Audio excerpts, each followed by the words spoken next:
But I want to pick up on a story that emerged out of your discussion with the Prime Minister for Sunday Agenda.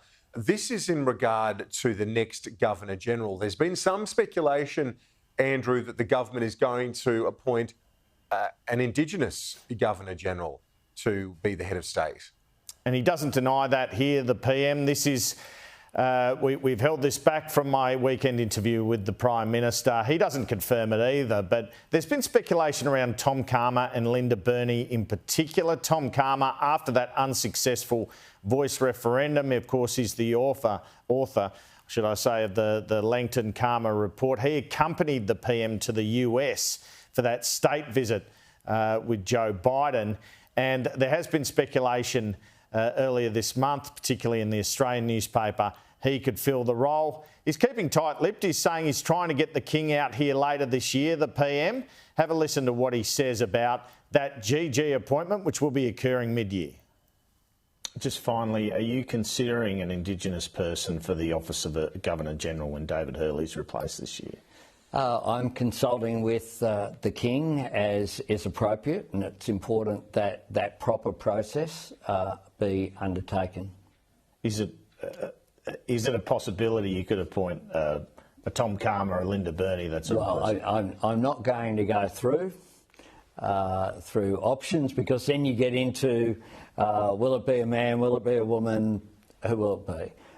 We'll consult with the palace, which is what our constitution requires, and I have had the privilege of meeting King Charles at the very sad occasion, of course, of his mother, Queen Elizabeth II's passing, and also at his coronation.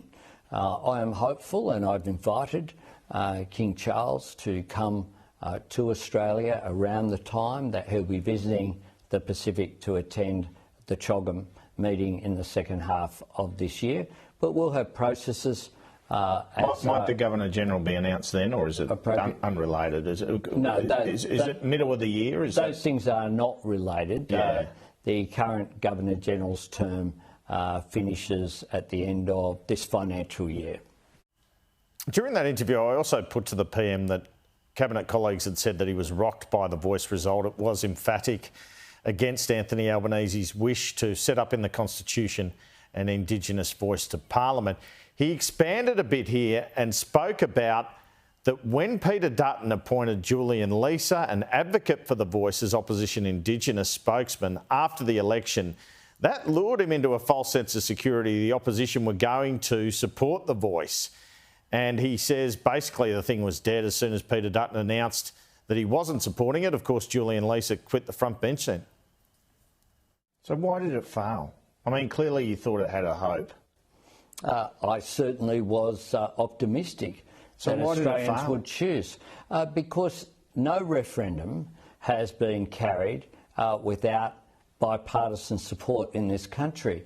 And when Peter Dutton chose Julian Leeser as the Shadow Attorney-General and Shadow Indigenous Affairs Minister, that was a signal that the coalition was serious about this. Julian Leeser is someone who had involvement in the architecture of the Voice well before I was involved in those issues. His appointment was a sign that they were prepared to go forward. He took a principled position, and he has my respect for the role that he played at some personal cost to himself. We had a vote. It wasn't successful. It is not the first vote that hasn't been successful. I mean, we've had votes like 4-year terms. I mean, why anyone would object to 4-year terms rather than 3 years, I think it's pretty uncontroversial. But they haven't been successful without bipartisan support. Andrew Clennell, thanks. We will talk to you later in the program.